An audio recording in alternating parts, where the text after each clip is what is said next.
guys, I hope everything's in focus. I always struggle to figure out if things are in focus or not. Ignore this massive mountain on my face. It really hurts, but at least this is my good side and not the other side. So this is how we'll sit. I have been gone for 15 days as I checked on my YouTube studio. And that is as of filming this video. I don't know when this video is going to come out, so probably closer to 20 days at this point. And it's because this channel is more of a deep dive when motivation hits, when inspiration strikes. And inspiration just wasn't striking me. Inspiration was actually missing every single time. It tried, it kept on trying. I also have to post this video because a sponsor that I really, really love working with has been emailing me. And I've been promising content that I couldn't fulfill because mentally I just wasn't in the right headspace, but here I am. Hopefully everything's fine. So this is the end look. I'm just coming back to film my sponsored bit of today's video, which is Wild, my favorite deodorant brand of all time. There is nothing better than Wild. I will stand by them for the rest of my life. I switched to Wild, it's probably been a year ago. Honestly, I've been using this stuff consistently. I've gone through so many different refills and so many different scents. I feel like I've tried most of them at this point, and they're all amazing. There's some like more faves and still faves, but they're all amazing. Honestly, great scents. And I really noticed the difference when I ran out of Wild refills and I had to use this other deodorant that I found in my house, which was just like a regular roll-on. And the way that it burnt my armpits, and I used it for probably 2 or 3 days while I was waiting for my Wild delivery to come, and immediately I almost got like eczema type dry patches on my armpits, and it was not pretty at all. I had to actually stop using deodorant and just use like cream, and I was just hoping that I wouldn't have to go outside and meet people without putting on deodorant. And then Wild came and it was just like all of a sudden my armpits were just cleared up and everything was fine. Now they have a new limited edition scent, which is my favorite scent of all time. It's so good. It's called Burnt Marshmallow. Such a cozy scent. If you're looking for an autumn winter scent, this is the one. Get this one. It's essentially, to describe this scent, the notes to you guys, it is caramelized mushroom with hints of vanilla toasted over a smoky flame. How cozy does that sound? Please let me know. So Wild has 11,000 5-star reviews on Trustpilot, averaging 4.7, which is rated as excellent. They also have an eco-friendly mission. So in 2021, they planted over 100,000 trees with their partner on a mission. They also saved 61 tons of plastic waste, which is the weight of 10 elephants. And they donated over 45,000 to charity partners such as Ocean Generation. I also was recently sent the mini deodorants from Wild, which are great to put in the bag. I've been just using, usually I'll take the big Wild deodorant with me, but you know, you have a small bag, you kind of want something smaller, and these are so good. They're just a cardboard packaging, super simple, tiny deodorant for on the go. They also offer a super flexible subscription service, so you'll just not have to remember to order your deodorant. It will just come through your letterbox whenever you need it. Wild also ships worldwide, so you can get it anywhere. So you can use my code Angelika20 for 20% off all Wild items. You can buy as much stuff as you want. The actual case, you can even get it engraved for £5.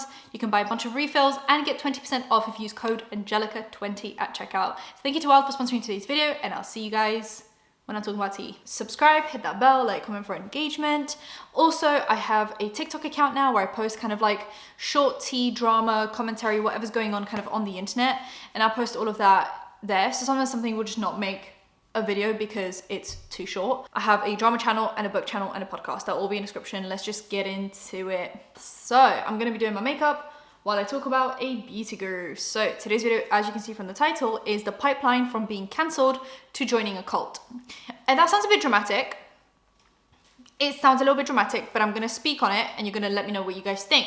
So we're talking about Tati Westbrook. Phoebe's looking for toys and she's being extremely loud, rudely. Are you done? Everything I use will possibly be in the description. And it's commission links. I make a percentage from some of them. Tati Westbrook is actually called Tatiana Alexandra Westbrook, and she's actually of Latvian nationality, which I thought was really interesting. I never really realized, but I guess Tati is like a name that would have suggested as much, like Eastern European descent. Tatiana, that's kind of like an Eastern European name. I would know, I'm Eastern European. So it kind of makes sense. And Alexandra isn't spelled with an X. It's spelled with a K, which is the Eastern European way of doing it. It's actually the Polish way of doing it as well, so I'm assuming it's also the Latvian way of doing things. She was born February 14th, she's a Valentine's Day baby, in 1982, making her 40 years old, which I'm emphasizing that because I felt like ageism was a big thing that she was dragged for, which I thought was so ridiculous.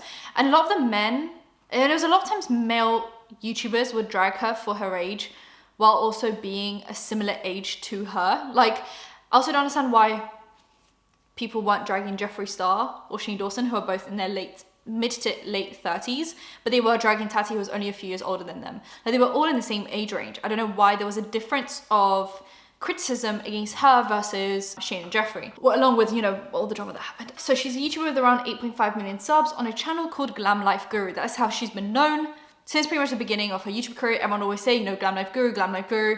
It's such a like early YouTube days kind of channel name, and I'm so glad that she kind of had it for a pretty long time, like she didn't change it, and I thought it was just really nostalgic almost. For the purposes of today's video, I'm going to use one of her Blendifuls. The big one I actually had to throw away because it broke, which a lot of people did say that they break easily. This one though is my favorite, and it doesn't break. The big one breaks, but this one doesn't break. I actually kind of like these, you know, they are quite fluffy, but I also really enjoy kind of like these Amazon ones, you know, the just like the more smooth ones. You can kind of tell the difference. This one's very fluffy, whereas this one is kind of almost suede like, and these are super cheap on Amazon. I don't think you need this. She doesn't sell this anymore, by the way, but I just, for perspective, like I don't think you need this. And I'm also going to use her original textured neutrals. I still have this. Is like a piece of history on the internet now. This is volume 1, and it says volume 1, which means there were going to be more volumes, and I don't think we're ever going to get them, which is so sad. You can tell I've loved this palette. Like, it's just so dirty. This really was my favorite palette for a long time. I don't think these shades are shades that I'm super into anymore. Now that I open it, I mean, it looks very beautiful. It looks very beautiful. This isn't like what I would pick in a palette now, but I still think the concept is iconic. I think the packaging is iconic. I think the way that it's split up amongst different textures and different shade groups is iconic. I think the massive high quality mirror is absolutely iconic. Everything about this was amazing. So she was for a while considered like the mother and the guru, Glam Life Guru of the beauty community. She had a lot of respect from everyone. She was the like unbiased, well-educated source of information for everything beauty and makeup related. She was really just like an icon, a legend in a moment, which is why I don't think her age should have ever been something that is brought up. I think she was just so well established, and because she was a little bit older than all the other beauty gurus, she had this like knowledge that not many people had regarding makeup. Like, I think she just brought a completely different perspective to makeup that you couldn't have if you had only been wearing makeup for a few years, if that makes any sense. She also had like a regular job at like a beauty counter.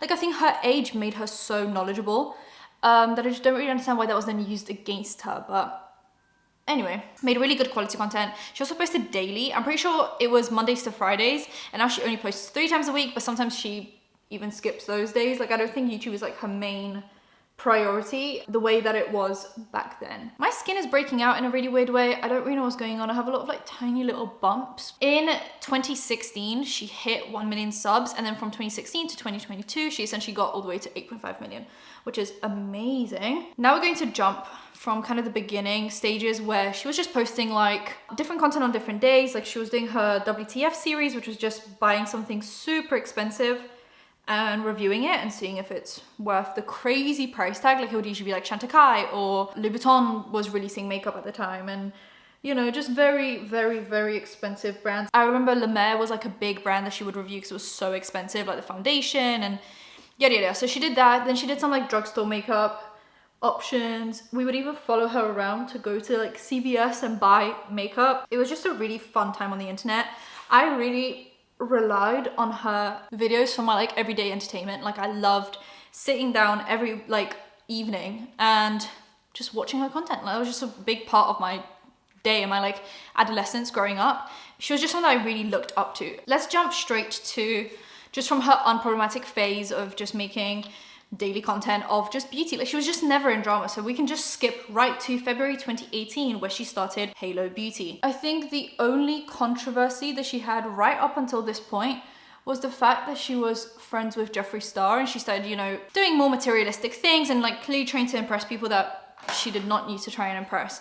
And people really had an issue with that, but she wasn't doubling down on her like friendship. She was like, I'm going to be friends with whoever I'm going to be friends with, and that's that on that, which she probably should have listened to people, because the way that that friendship ended wasn't a very, you know, fun experience, but we live and we learn. She started Halo Beauty in February 2018, and that was very love or hate. It was a supplement company that would do like almost beauty supplements. It was like skin, hair and nails, and then there was like a multivitamin and yada yada yada, and they were quite expensive for what you were really getting. Like, when people went through the ingredients list, Oh, the pomegranate concealer is just so good. Like the way that it just covers things, but it doesn't look heavy. Look at that. People looked through the ingredients and what was actually in the supplements, and a lot of it was like kind of unconfirmed, like, oh, these ingredients are like magic ingredients, but there isn't that much there aren't that many studies around these ingredients. So they were kind of added in there for extra value, monetary value, but the research isn't really all there. Or it was just regular ingredients that you could get anywhere else, collagen, you know, things like that, things that you can really pick up in your local, I don't know where people get supplements from in America. In the UK, it would be like Holland & Barrett, you know, like for £10. So I never really got Halo Beauty because I just thought, you know, if I need collagen, I'll just pick up some collagen from Holland & Barrett for £10. I don't need the customs, the shipping, the price tag, like it's just not something I need. And this was very love or hate because at the time, people were really hyping up that Tati was going to release a beauty line. And because her makeup is always so amazing, everyone's just expecting like amazing makeup from her. And then she released supplements and everyone was just really disappointed, including me. I was so disappointed. I was like, I need makeup from you, lady, give me makeup. Around this time, she was also getting quite a bit of criticism regarding her like clean ingredients, no parabens, no chemicals. I don't know if people realize that like water is a chemical, H2O. It's a chemical compound of different chemicals. So when you say, oh, I don't want any chemicals, I don't want any chemicals in my makeup. What, you don't want water in your makeup? Because aqua, when it says aqua on your foundation, that's actually H2O, which is actually a chemical. And you said you didn't want chemicals. It really bothers me. And also clean beauty, when a brand will say, oh, this foundation is clean, we make clean beauty. That has no legal standing. Like, it doesn't have any legal definition. There is nothing that you have to abide by to put. I could put out the most disastrous, like pore filling, pore blocking, disgusting piece of makeup and then say clean beauty on it. And like no one's allowed to tell me that it's not clean beauty because there is no legal definition for clean beauty. So I just thought like the whole thing, it was really bothering me at the time. Ow, my back really hurt. So it was really bothering me at the time, but I didn't really say anything because I was like, you know, everyone's got their thing and clean stuff was like her thing. But then, you know, she released the supplements and people noticed that this is something that she's really heavily leaning into. And I think this is where we notice the cult mentality, because I think if enough people believe misinformation, that should be called a cult. Cult? Whoa, that is a tongue twister, guys. Say that a few times and tell me how it goes. If a large group of people believe a certain piece of misinformation, I think I should be allowed to call that thing a cult. And I think this whole clean ingredients, I have to detox and I have to get the toxins out of my body, blah, blah, blah. All of that is a cult. If you're doing a juice cleanse, you're part of a cult. If you're obsessing over clean ingredients, that is a cult. And I get so frustrated because it spreads so much misinformation and so many people spend extra money that they wouldn't have to spend if they just didn't believe this BS, you know? So anyway, I was like, this is I think where it kind of started to begin. This is like the beginning of the end for me. In April 2019, she actually released Bye Sister. I know I'm jumping straight in. I'm actually not going to go over this. I think at some point I will make a Dramageddon kind of summary, but because so much has happened, I think that video would actually take me 5 years to figure out. So I'm just not going to do that like now. I might start on it and then just slowly add to it so I don't get burnout, which is what I usually do to myself. But in April 2019, she posted her video called Bye Sister, which garnered around 50 million views before she deleted it. It was the beginning of the end for literally everyone. Like, I don't think anyone came out of that cancellation fine. Like, Tati gained some subs at the time, and then when Jeffree Star, when James Charles posted his No More Lies video, she actually ended up losing a lot of subs as well. So I remember she kind of like either almost hit or actually hit 10 million subs, and then now she's on 8.5, and she's been like slowly losing ever since. I think the people that subscribed to her weren't actually ever going to watch her content. They were just doing it to spite James Charles, which I don't think is ever a great way to gain subs. Like, no one should be subscribing to you out of spite to someone else, because it's just not going to benefit you in the long run. She posts the, you know, Bye Sister video. She discusses how James Charles is a predator for different people, whether it be minors or straight men or whatever it is, you know. And when he posted his normalized video, people didn't believe Tati anymore. Well, there was kind of a 50-50 split because she didn't actually have any physical evidence for his wrongdoings. And since then, James Charles has actually been cancelled like 3 more times for messaging minors, and he actually had to apologize and say that he was doing all of this because he was desperate. So actually Tati wasn't wrong. I just think her motivation for it wasn't in the right space for people to take her seriously. Because I don't know if you guys remember, but a few days before the Bi-Sister scandal, she actually went on Instagram stories and she cried because James Charles went to Coachella and needed security, and Sugar Bear Hair offered him security and he took it, even though Sugar Bear Hair is a direct competitor to Tati due to her hair, nail and skin supplement. So that's kind of how it started, and I think people didn't take her accusations of him seriously because it seemed like her motive wasn't to help protect men and boys. It seemed to be out of a place of vengeance, and maybe there was a bit of both mixed in there, but it just wasn't a good look. James Charles just went back to doing his thing and then was exposed a few more times. And then later on in the year, in 2019, she actually ended up launching, I believe it was October, she ended up launching her actual makeup line, which was, you know, Tati Beauty.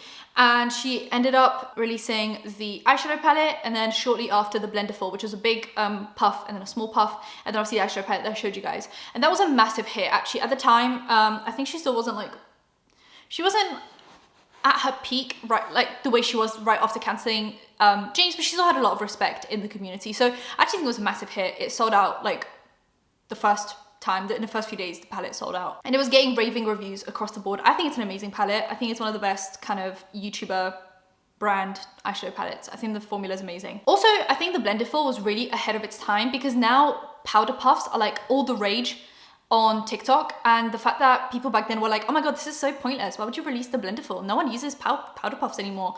I think she was so ahead of her time, and I think that was always the case with Tati. I think her content was so ahead of its time. It was so classic. It was almost timeless. It wasn't ahead of its time, but it was just timeless. She has these amazing makeup techniques. Her makeup always looks great, and I just think she's got this very like classic way of doing things that just works. And that's why I think she always seems to be ahead of the time, because she's just timeless. It sounds like I'm raving about Tati. There's a lot that I can criticize her for, and I'm trying to do that as I go with the video, but there's also a lot of praise I have to give her for what she contributed to the beauty community, which is a lot. So then, lawsuits. She sued without a crystal ball, and by the way, I'm not gonna go into heavy detail about these lawsuits because I actually dropped out of law school in my second year, so I'm not gonna go into detail because I forgot most things. But do you know who covered it? MDD Baker, someone that actually practiced law. Everything is still on her channel, I'm pretty sure, so you guys can just go through and see kind of all the summaries of all the legal documents, because I think it's super interesting. But if you just want a TLDR, here it is. So she sued Without a Crystal Ball for defamation, because Without a Crystal Ball, who's like a drama commentary channel, but she gives everyone a bad name, she ended up basically saying a lot of really messed up things about Tati, that she's selling snake oil, that her husband unplugged his mother from life support to get her money.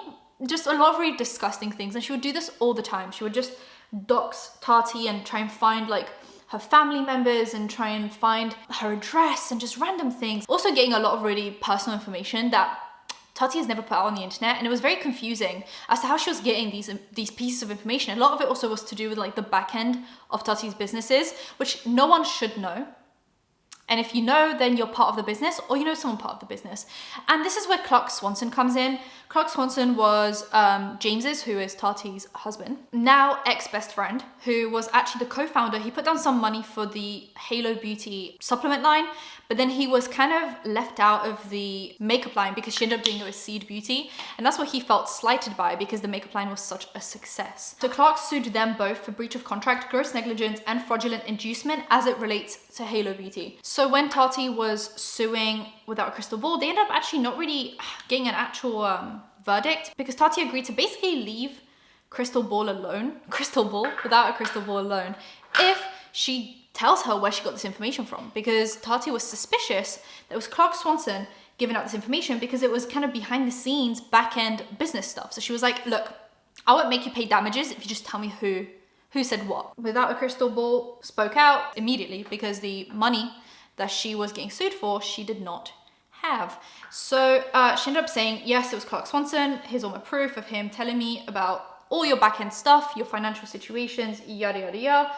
And so now Tati had a basis for countersuing Clark Swanson, even though he was suing her, because he was actively trying to destroy her business behind the scenes. So when he was like, oh, you're trying to take me out of the business, she was like, and you're trying to destroy my business. So now they're just suing each other.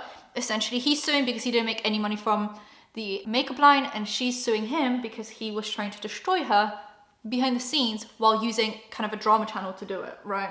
I hate calling her a drama channel because it gives drama channels a bad name, but we move. James actually, in Tati's recent regrets video, she was talking about like the designer stuff that she bought that she now regrets, and James actually came in and he said he regrets buying his ex-best friend a Rolex. He wonders if that ex-best friend still wears it and how he could wear it with good conscience because of everything that happened between them. So it's really interesting that like clearly this is still, you know, going on.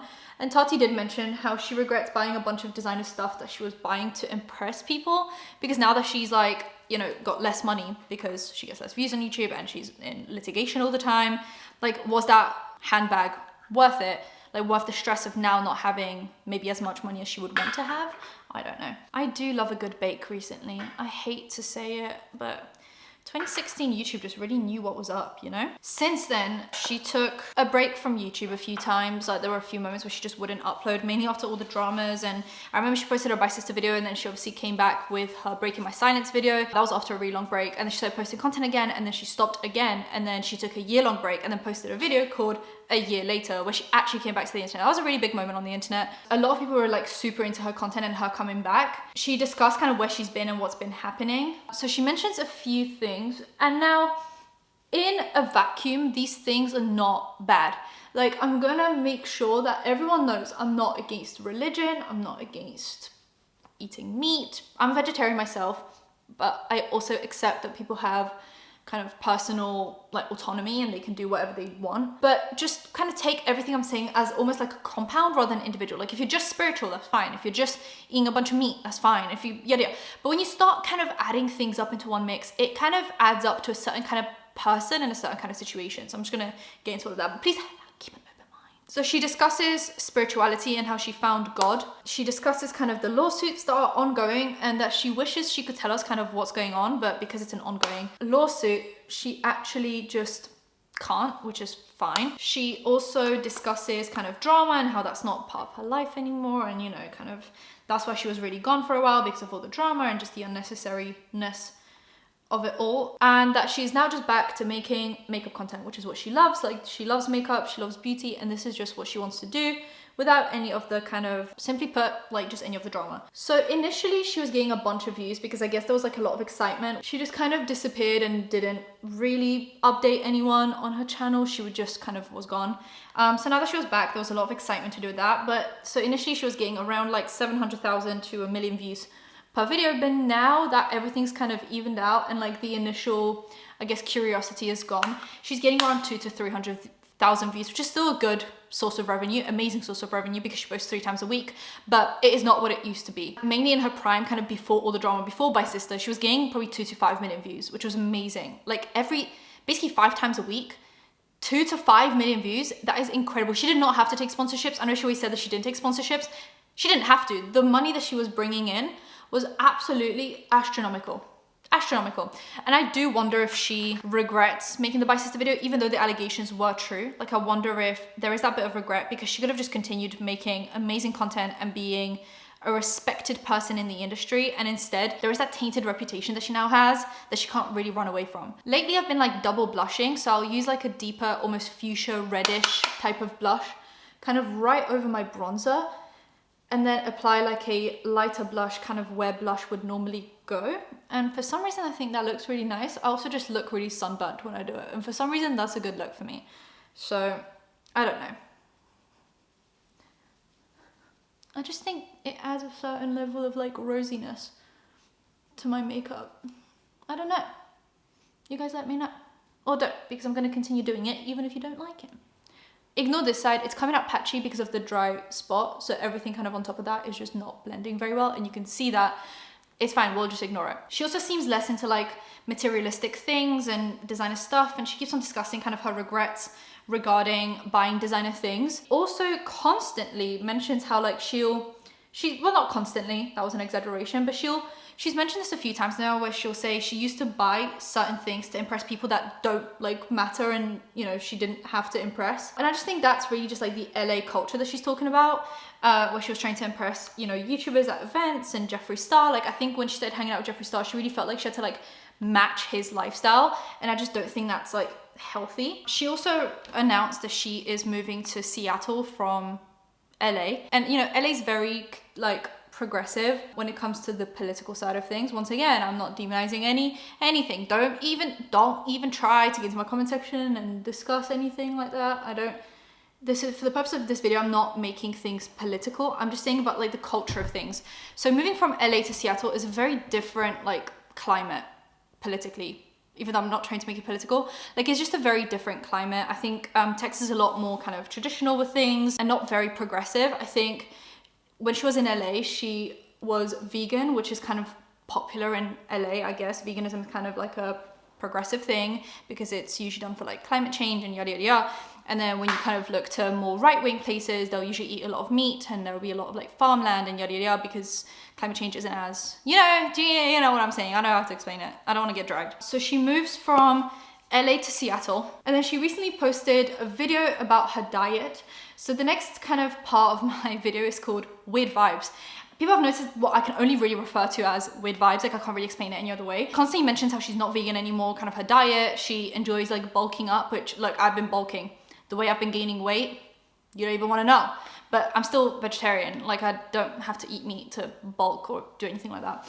She mentions clean products all the time and like these brands. She even mentioned recently an MLM. She was like, I know this brand is an MLM. Like, I don't care. I didn't look into it. Like, I just really enjoy their makeup. And it's like this weird like pseudoscience, like this is all natural, and like it's just so odd. And the fact that it's an MLM as well, like I feel like she's just going down a really weird route. Like the fact that she's like admitting that this thing is an MLM, and she's like, I just didn't look into it. I think it's an MLM, but like I didn't look into it. And I'm like, this is such a weird pipeline for Tati, because she would have never been caught dead using an MLM. But now she's like, oh, you know, this brand is super like natural and yada yada yada. Like, it just is like an exaggerated version of who she was around the time when she started getting cancelled. When she was cancelling and she was being cancelled, like the whole thing. I'm using the biggest brush for this eye.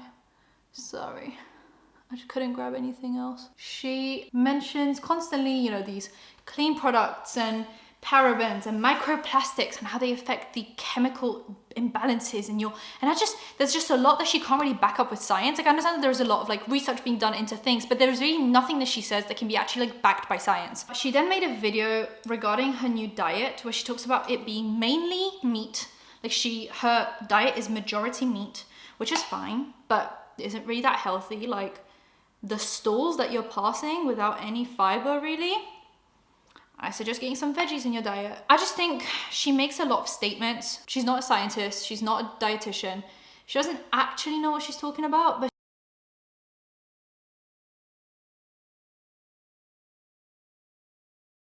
favorite water. Okay, so you guys know I'm a Fiji fanatic through James, because that's his weird, like, he loves Fiji water, so I'm like, whatever, like, I'll drink it too, it's great. Now I'm a little more aware of microplastics in this past year, just kind of going on this deep dive. What I want to purify out of my system, what I think is disrupting hormones or potentially causing other issues.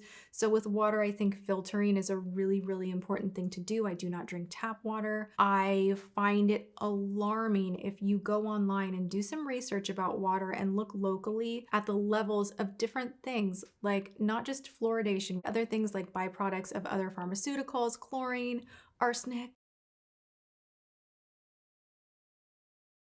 If you destroy your gut, you're gonna have a hard time getting your brain to function. These two, they're connected. They are signaling to each other, and it is impossible to have a very healthy brain without a healthy gut. So it's something we should be mindful of, and I absolutely don't think gluten is great for you. I definitely tried a lot of the more plant-based diet. I hired a personal trainer back in, I think I started working out, 2018? End of 2017, somewhere in there. I started working out for the first time in my life, and that definitely helped. But it's really interesting for me to see that back then I was still so just like high stress and not feeling well with a lot of the food I was eating, which was very processed. I had it in my head that drinking green juice every morning and doing protein shakes and eating a lot of vegetables and a lot of processed vegan food was like super healthy. And a lot of plant milks were also healthy. And I could not have been more wrong for my body. I am suspecting now that I have an issue with how my body handles oxalates. And basically, that is a vegetable's defense system that leaches nutrients from your body, hard to digest, can create crystals in the body. It is a topic that deserves its own moment. And if I ever do something like a podcast or anything of that nature, I would love to have an expert actually really go through exactly why this might be a problem if you have a mystery illness that is not being worked out by any doctor. You know, I saw Western doctors and holistic. Like, I kind of was like, I'll try anything, you know? It's been wild, but removing vegetables from my diet, which I know a lot of you guys are gonna be like, no, Tati, no. Like, you have to eat your greens. But for me, removing them from my diet and hiking up the fat and the protein has been the biggest win of my life. And there are so many stories similar to mine. I don't want to say I'm carnivore, but I'm definitely animal based. I do still have some vegetables, protein, high saturated fat, good sugars from fruits. I eat a lot of honey, maple, vegetables here and there. I eat a lot of eggs. Okay, what is your go-to snack? I don't snack a ton, but I am the smoothie queen. I do collagen and I do raw eggs. Don't come at me. You are putting yourself in more danger eating fast food, in my humble opinion. I feel that eating raw cheese and doing dairy has been incredibly beneficial for my overall health. There are just some things you can't get from plants. There just are. There was a comment in my last video that was like, hey Tati, I'm worried about you. You seem to have fear over your water and the coffee. Like I was saying, I cut out Starbucks because I realized the kind of milk they use, I want control of the quality that I was putting in the coffee. I want control of the quality of the coffee beans. Coffee beans are almost always sprayed with glyphosate. So in the effort of removing that and kind of limiting mold exposure, I decided I didn't want Starbucks anymore. She's making borderline scientific statements, but then immediately says, oh, you know, but this is just my experience. But it's like, if you keep on phrasing things as fact and then backing it up with, yeah, but it's just my experience, you don't have to do the same. Regardless, you're still spreading misinformation, whether you want to back it up with it being your personal experience or not. Because you can say a lot of really messed up things and just say, yeah, but it's my personal experience. Personal experience doesn't mean that you're just allowed to say things that are wrong or not scientifically backed or, you know, researched enough. So she makes this diet video where she talks about how she was vegan in LA and how she was eating a bunch of processed stuff, as if you can't eat processed like meat related things as well. It's not being vegan or eating meat that's the issue. It's just what you're eating regarding that diet. Like if you eat only McDonald's and you're a meat eater, you're going to be kind of unhealthy, right? Now, I'm not trying to generalize. Of course, it's all just me making blanket statements right now, right? Just for the sake of this video. And then if you're vegetarian and you eat nothing but like nuggets, like veggie nuggets, you're still going to be unhealthy. Like you still need veggies and carbs and fiber and yada, yada, yada. So it's not the actual diet. It's not being vegan or not vegan. It's just the quality of food that you're eating. And she did say, you know, she used to go to like Whole Foods and yada, yada. So you'd think that she was really healthy. I don't really know what's going on. And then she says that, you know, she had a few eggs and then she felt really good and yada, yada. And it's just like that typical like pipeline of a YouTuber who is super like into clean beauty, clean eating, vegan. And then suddenly they just start eating meat and then being like, the moment I had a piece of egg, I was transformed as a human being. Like, it's just such weird, I can't even begin to describe it. It's just odd to see because you're allowed to go from vegan to meat eater. I want to make that very clear. I'm not like forcing people to not eat meat. It is just the lack of science in what she's saying that is baffling to me. She mentions weird things like she puts eggs in her coffee for extra protein, like raw eggs in her coffee for extra protein. I would not recommend. Like, I am a vegetarian who gets probably, well, every single day I get more than 100 grams of protein in my diet because I go to the gym, I lift weights, I need protein to not break apart, to not fall apart, literally. And I am doing that without putting raw eggs into my coffee. And she also says things like, you know, I used to say on the internet that I felt great as a vegan and that I was so healthy. But actually now looking back on it, I wasn't. And I feel like Tati is one of those people where she's always chasing something that doesn't really exist. So she was idealizing this, you know, vegan diet when she was in LA. And she felt like she was at like the pinnacle of health. And now that she started like maybe reading up on the internet on different diets, she now thinks that like eating meat only is going to make her very healthy. And now, because she read up on that, she thinks it's actually true. So now she's convinced herself that this is the healthiest she's ever been.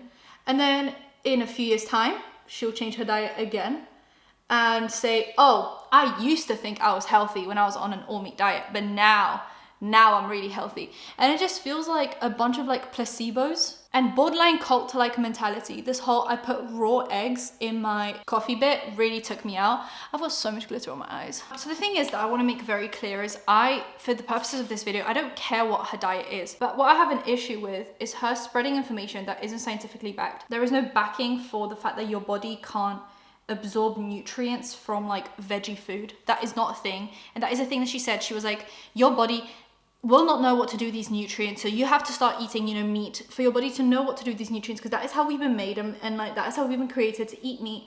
And the whole thing just sounds so misinformed. She's literally on a full-on carnivore diet saying that your body doesn't know how to process nutrients from vegetables, like the most healthy thing you can eat. Veggies. I don't really understand what's going on. I don't get it. I just think she doesn't have any formal education in this matter. So for her to make these blanket statements is absolutely like, it's just obscure to me that she would do this. And you know, I've been watching her content since she came back to the internet because like I said, there is that weird nostalgia for me of like, she is someone who I watched a lot as a teenager and who I learned a lot from as a teenager. And I think, you know, my makeup could have been a lot worse if it wasn't for her videos. Like it still demanded a little bit of practice, but it wasn't the worst. And now to see her go down this really weird pipeline, look, once again, emphasizing, eat whatever you want to eat. I do not care. But to spread information that isn't backed by any science, and you're like actively trying to make it sound scientific when it isn't. And then when you realize that you could get called out for this, you just say, but you know, this is my personal life story. Like I don't need you guys to, you know, like this is my personal life story. Like that doesn't absolve you of the responsibility of not spreading misinformation. Just saying, oh, this is my personal story. Okay. Well, there are a lot of personal stories and personal opinions that aren't very productive to society and population. I'm actually editing this video right now and I wanted to add little explanations. I feel like I was trying to explain my thought process for why this feels cult-like. And this feels like, you know, when your mum, hear me out, stick with me. You know when your mum goes on Facebook and finds a lot of like anti-vax conspiracy theories and starts sending them to you through WhatsApp? That's kind of how it feels. Like it doesn't feel like Tati. It doesn't feel like an educated woman that we knew and we loved. It feels like someone who believes like weird conspiracy theories, and she believes that like veganism is going to kill her and she only needs to eat a carnivore diet. Bear in mind, like I don't think I emphasized just how much meat she eats. She basically is on a carnivore diet, and the carnivore diet has been popularized by many right-wing YouTubers. It just gives me weird anti-vax vibes. I don't know. Like I feel like this is the same pipeline of like COVID isn't real. It's just, it feels Facebook to me, and I don't want her to feel like Facebook. I want her to feel like YouTube. And I hope this doesn't come across as me being like a crazy vegetarian. Like I do not care, but I'd rather her not spread misinformation. Everything that happened since the Bye Sister video has been borderline a traumatic experience for her. And I mean that truly. Like I think we will never understand what she went through after that video. The lawsuit, the videos, being one of the biggest beauty gurus and then beefing with all the other massive beauty gurus and having massive YouTubers like PewDiePie and FaZe Banks calling you an old lady who's just out to get James Charles. And I'm not, you know, nothing against these creators, or I don't know, something against, this is not a video about them. I believe being involved as like the main character of possibly the biggest drama across the whole internet takes a toll on you mentally, 100%. And whether, you know, you say, well, she started it, so she has to kind of reap the consequences of that. Sure, but it can still be a traumatic experience. I think we will look, in a few years' time, I think in therapy, cancellation on the internet will be considered like a form of actual trauma. Like you'll actually get PTSD from cancellations. And I mean that super seriously. I think people heavily downplay. I know some people deserve to get cancelled, and I am, part of cancellation. But I think there is something to be said about how traumatizing it can be for people, maybe on that big of a scale. Like that is traumatizing. And then the lawsuits, being sued by your business partner, and then having to sue someone for defamation, and then having to sue your business partner for basically spreading the information for the defamation, losing your makeup company that you worked really hard to, create. I think all of that can be considered a very traumatic experience for her. And I think the reason why she made all these changes, she now became spiritual, she believes in God, which is completely fine on its own. But I think it is a trauma response in the sense, her now, switching to a fully carnivore diet. I didn't want to really mention her infertility in this video because it's none of my business, but she has mentioned how she's infertile, or what they think is infertile, and they've tried IVF a few times, but because of the cancellation, she was in so much anxiety that she couldn't conceive. And I think the diet might have something to do with just her trying to maybe do anything to try and at least regain some of her life back, and to not feel the cancellation ruined everything for her. And I really feel bad. I think everything she's doing right now is just a plea for help almost. It really seems like the whole drama, whether it's you believe that it's her fault and she did it to herself, or you believe that, she was in the right to make these videos about James Charles. I think that was really the start of the end for her. And I think she is grasping onto anything to regain a sense of normalcy in a post-traumatic experience for her. And I could sit here and criticize the fact that she's now spewing weird, carnivore diet, vegan is bad, your body doesn't know what to do with these nutrients, and put raw eggs in your coffee, and clean ingredients, microplastics. But I think she's really just trying to feel like she wasn't cancelled and try and live life as if she wasn't. And I hate to bring it back to, she did mention wanting a baby and trying for a baby during this cancellation. And I can't imagine what it feels like to want a child so bad and have internet drama ruin that for you. So I can sit here and bash her for joining this weird misinformation cult of carnivore diet, microplastics, parabens are bad, chemicals are bad. But I think she's just trying her best to live life after cancellation. And this is the biggest cancellation we've seen across the board. And even if Tati wasn't necessarily cancelled, her career isn't what it used to be, and it's never going to be what it used to be. Her personal life, she almost had a divorce with James right after the cancellation because of all the stress that they were going through. I just think this is a perfect case of internet drama bleeding into personal life and affecting every side of your life. And I can't sit here and completely bash her for the choices that she's making right now, because I don't think that this is like rational thinking. This is just her trying to grasp at anything that makes her feel a sense of relief and a sense of like hope and purpose. And this got very deep towards the end, and I'm not trying to completely make Tati this amazing person, and she's not to blame at all, because I think there's a lot of things that she did that I don't agree with, and I don't agree with her little carnivore behavior and raw eggs and coffee, but I'm trying to understand where that could be coming from. And I do believe that Bye Sister and then Bye Sister 2.0 and Carmageddon and all of that was probably a traumatic experience for everyone. Sorry that my lips keep on changing in between shots, but I'm trying to like put on makeup and speak at the same time. This lip gloss is definitely expired, which makes sense because it's about 2 years old. So I'm going to throw it away and start using a different lip gloss because my lips are tingling right now and it smells of crayons. How lovely. I wanted to bring a bit of nuance to this topic and just try to maybe discuss cancel culture as a whole, discuss the effect of being in one of the biggest dramas and how that can lead you into a cult-like mentality of just trying to find a bit of relief in your life. And I think maybe finding God, moving out of LA into Texas. She even recently talked about starting a farm, that she would really like to have a farm. And her channel name was always Glam Life Guru. There's really not much that is kind of glam about farming. It is very just like messy and like muddy, and a lot of people really love that, but it's definitely not glam. Like I think it's very like in with nature and you're like in the mud, She's so different now, almost unrecognizable to me. And it's not really bringing me that same level of nostalgia, so I'm slowly kind of phasing out her content. But, starting a farm, getting rid of all the materialistic stuff, which I think is great, to not be materialistic anymore, but it just all seems a bit like all the changes came so suddenly. Like we didn't see her for a year, and I think we kind of expected her to come back and be the same Glam Life Guru who is, just bubbly and doesn't really bring much like political speak into things. But now it just seems very weird. I don't know, you guys let me know what you think. Let me know. Subscribe to the bell, like, comment for engagement, and I'll see you in my next one. Bye guys.